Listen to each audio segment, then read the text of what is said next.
Hello, Assalamualaikum. So today I will tell you about action research. Okay, before that, my name is Muhammad Shauki bin Rosda. Okay, what is action research? Okay, action research is a systematic inquiry done by teachers or other individuals in an educational setting to gather information about and subsequently improve the way their particular educational setting operates, how they teach, and how well their students learn. Okay, this definition was given by Mills 2000 from 2000. Okay, now I will tell you about 4 types of action research. So for the first one is individual research. Individual action research is research conducted by an individual, a teacher, or educational member. Okay, this research is done by them, only a person and to their student. For example, if the student have a problem and then the teacher want to settle or solve the problem, so the action research by individual was started. Okay, next. Now we move to the collaborative research. So for the collaborative research, it can be by the teachers and collaborate with their principals. Okay, maybe they want to try to manage 2 or 3 classes in their school, or maybe the full grade of the students. Okay, now we move to the third point, which is school-wide research. For the school-wide research, it may be the transformation will do for the whole school. Okay, maybe they want to make research about how to improve their student participation in sports. Their whole students in the school. So they do a research for their school and it named by school-wide research. Okay, next we move to the district-wide research. For district-wide research, it may be collected. The research will be done for the school in the district, or maybe for two and more school. Okay, to be done the research. So the teacher or the any educational members will do some research and settle problems, such as they want to find how to improve the performance of the achievement of student in academic from their district. Okay, so we move to the next presenter. Assalamualaikum warahmatullahi wabarakatuh. My name is Nik Muhammad Lukman bin Nawi, and now I will proceed to the advantage of action research. So through this action research, this research can be done by an individual or a group. So that means it give the researcher to choose whether he want to conduct this research individual or in a group. So the researcher have their own way, so it can make the researcher more comfortable through this action research. The second one is it can improve educational practice and help create better professionals. So through this action research, it can improve the knowledge of the researcher, and it can make the researcher more expert in conducting the research. So the third one is educator can develop ways to improve their craft. These points are more towards the teacher and lecturer. Through this research also, the teacher or lecturer can improve their teaching style, that's mean their works. So it's more efficient when they teach the students. So the fourth one is the researcher can identify the problem systematically. Through this research, the problem that faced by researcher are more systemic, and it can find the solution more easier than other type of research. And the last one is it can lead to the development of research oriented individual. It's more to develop the persons that based on the research. So Okay, now I will tell you about disadvantages. So you know the advantages that have been told by Nick, and now I tell you about disadvantages of action research. So the disadvantages has about 4 points. Okay, the first one is lack of time. Second one is validity. Third one is result are not generalizable, and fourth one is range of model and process. So I will explain to you the first one, lack of time. Action research is demanding of space and time. Okay, as you know, if we do any research, we may take about a long time and space. Okay, so for the action research in school, we need a long time. Maybe you want to do about how to improve student performance, right? So you need to have maybe their result on their exam or what, so that you can conclude your research. Okay, now we move to the validity. Okay, this point tell that inevitable research bias. Okay, you may have so many bias that you can't deny while doing action research. Okay, the third one is result are not generalizable. What does it mean by result are not generalizable? Okay, maybe you got the result and then you want to try it at other school. And it is failed. Because what? Because the result are not generalizable. Maybe you can use it in your school, but you cannot use it in other school. Okay. So I will tell you the fourth and the last one, range of model and process. Okay, action research is messy process, and the constraint of the models may trap teacher. Okay, so maybe you will have less sample or population in your school. Maybe because you have low student to participate in your research or whatnot. Okay, so I think that's all from me. Thank you. Okay, Assalamualaikum warahmatullahi wabarakatuh. My name is Muhammad Shakir.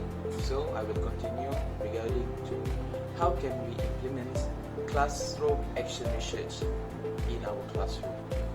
Creswell 2008 state that CAR provide the teachers with means by improve their practices by taking an action and also by participating in the research itself. So there are 4 things that are important during implementation of the classroom action research, which is planning, we have action, observation, and also reflection. So we continue. Okay, we proceed with the first one, is planning.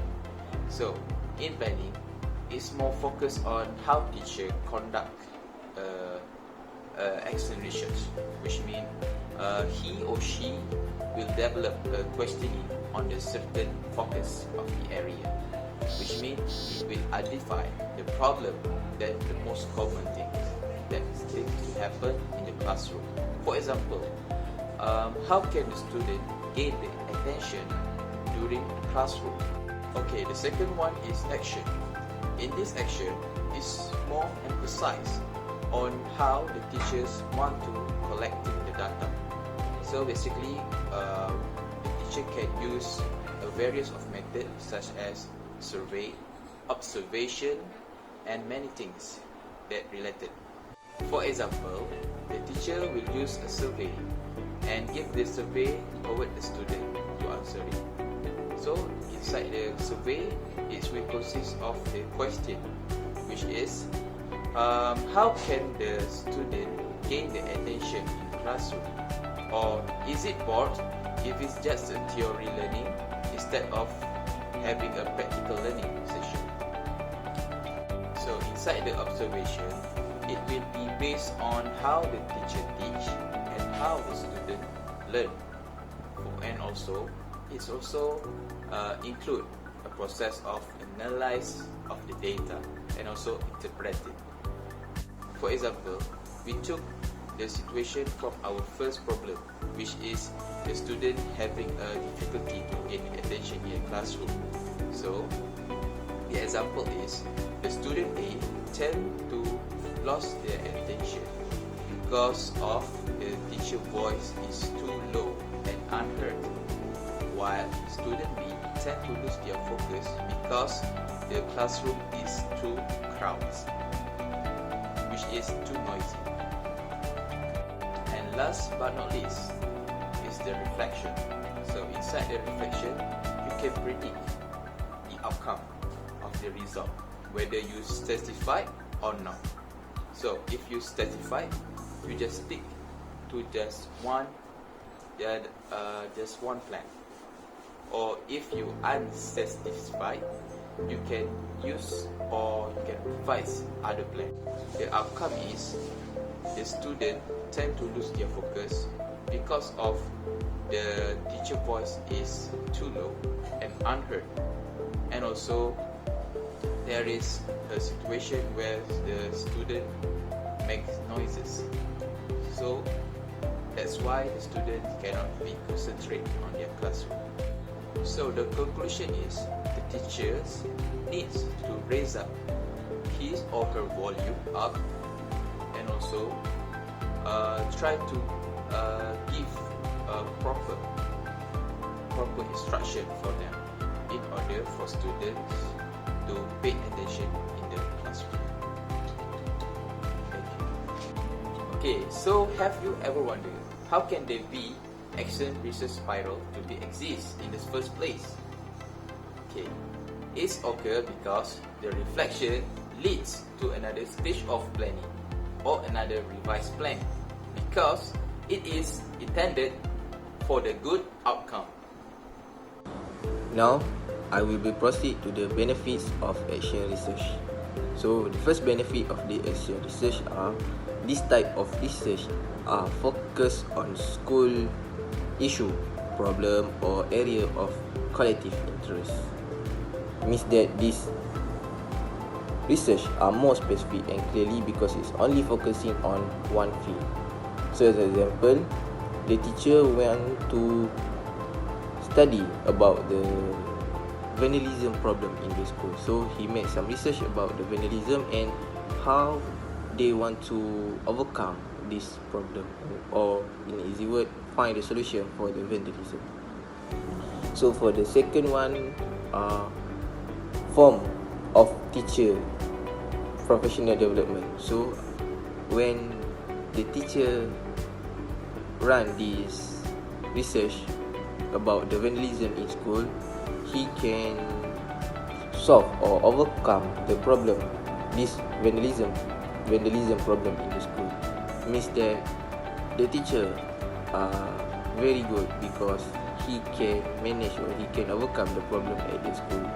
So that's mean they can develop their professionalism. So the third one is collegial interactions. When they want to do this research, he will take some opinion with the whole member college. So he will ask about this problem at their college member school. So it automatically makes the researcher to interact with the college members. So the fourth one is potential to impact the school change. So after this research are done and the teacher can overcome the problem, the school also will give the impact to the school. Means that if this problem are solved and the student attitude are changed, it can improve the quality of disciplinary problem at that school. So the fifth one is reflect on own practice. After we do this research, we can see our job, our works. So if this research if the research have anything that we want to add or we want to improve, so we can add it for a better research after we want to do it one day. Next research. And the last one is improve communications.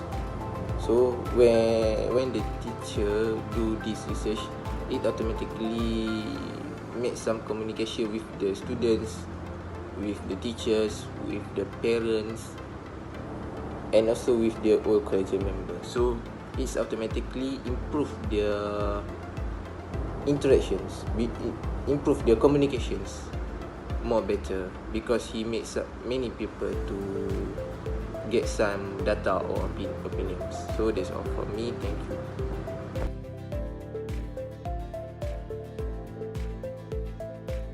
Next, building a positive image.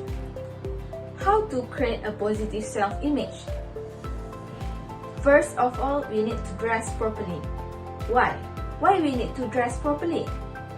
This is because when you dress properly, it reflects your personality and who you are. It also can give a direct effect on people's default assumption of you. The better you are dressed, the more respect and attention people will give. Other than that, it helps you become more responsible person. You wind up keeping track of details like which shoes need to be shined and which shirts need to be ironed. And you usually have to do those things yourself. For example, as a PE teachers, we need to give a good example towards our students. So, to give a good example, we need to dress properly first, and surely the student will follow you. Second is seeing yourself as an attractive and desirable person. To have a positive self-image, we have to start from ourselves. You need to think yourself as an attractive and desirable person. Some people will not attract towards you, but when you are continue doing good, slowly people will become more attracted towards you. You also need to see yourself as a desirable person. How? By become hardworking person to achieve something. Next is having an image of yourself as a smart and intelligent person. Okay, having a positive self-image is come from ourselves. We need to have a positive mindset. Even though you are not a smart and intelligent person, you have to see yourself as a smart and intelligent person, because it will help you to become more positive. Even though you only have a little knowledge, it is also an achievement for you to see yourself as a smart person. From that, you will have a desire to gain more knowledge, and it will lead you to become a better person. Next is confidence. Confidence is a powerful way to become a positive person. Why? When you confident with every single thing that you do, it can improve your self-esteem. Because people will give a positive impact towards you, and you will become more positive towards yourself. When you are confident with yourself, no one can affect you to have or to think a negative thought. For example, during your interview to get a job, when you are confident with every single thing, when you are confident with your answer, the possibility to get the job is high. Now we move to 5 ways to enhance an intrapersonal positive image. First, use encouraging and affirmative language when you talk to yourself or to others about yourself. Everything you say about yourself is being subconsciously recorded by others, and more important, by your own self-image. You and others believe exactly what you say about yourself. For example, every morning you say to yourself, "I will succeed today," or "I deserve to have joy in my life." It really helps to have a positive mindset and image. Second, see problems as opportunities. When we take a negative thought and change to a positive mindset, it will lessen our burden. First, make a list of your most pressing problems, and then write a one-sentence definition of the problems. After that, rewrite the problems, but this time view it as an opportunity or exercise to challenge your creative ingenuity. Most important is you need to view the situation as if you were advising your best friend. For example, when people told you that you lack of knowledge, see it as an opportunity for you to gain more knowledge and prove them wrong. Third, take the blame and the credit. Take the blame and the credit honestly and openly for your position in life. Nobody is perfect. We tend to do mistakes. What makes you different is when you learn something from the mistake and not repeating again. You need to accept what you have done wrong and move on. No need to keep it in mind, but don't accept blame for what others have done. Stand for your right. Other than that, recognize your own achievement or contribution to the achievement of others, as it will help you to become better. Next is discipline. Discipline your body to improve your cardiovascular system by jogging, walking, swimming, or some other healthy form of motion at least 3 times per week. Our body and mental health is very important because we are too busy thinking about works until it gives us pressure. So by doing an exercise, it can help medicate your body. Other than that, eat nutritional, balancing meals instead of junk food. Last, a positive mindset. A positive mindset. As a human being, we are not escape from facing problems in our life. For example, nowadays people are struggling to continue their lives during this pandemic. Some people are losing their jobs. But having a positive mindset is important during this time. Trust the process. Always believe that there is your risky outside there. Go and find it. And then always strive to maintain an optimistic mindset. That is a very important part in having a positive image. Hi, my name is Nuruna Suha binti Ramali. I will continue with the importance of having a positive image. Okay, as you can see based on the slide, the point is very related to each other, which is why you need to have a positive image. This positive image is very important to yourself, and also it also can actually affect to the others also. So if you have a positive image, the first thing is you need to think is about yourself, your appearance and so on. So how you see yourself will affect your thinking, your behavior, and how you relate to others. Self-image has a very significant impact on your happiness in life. A positive image can enhance our physical, mental, emotional, and spiritual well-being. Conversely, a negative image can decrease our satisfaction and ability to function in this area. Your view of yourself and your outlook on life can affect also those around you. Like I mentioned before, people respond to you either positively or negatively according to how you portray yourself. Your confidence in relationship depends on the image that you bring, that you have in yourself. If you present a positive image and self-confident, people will be more likely to see you as a positive and talented person.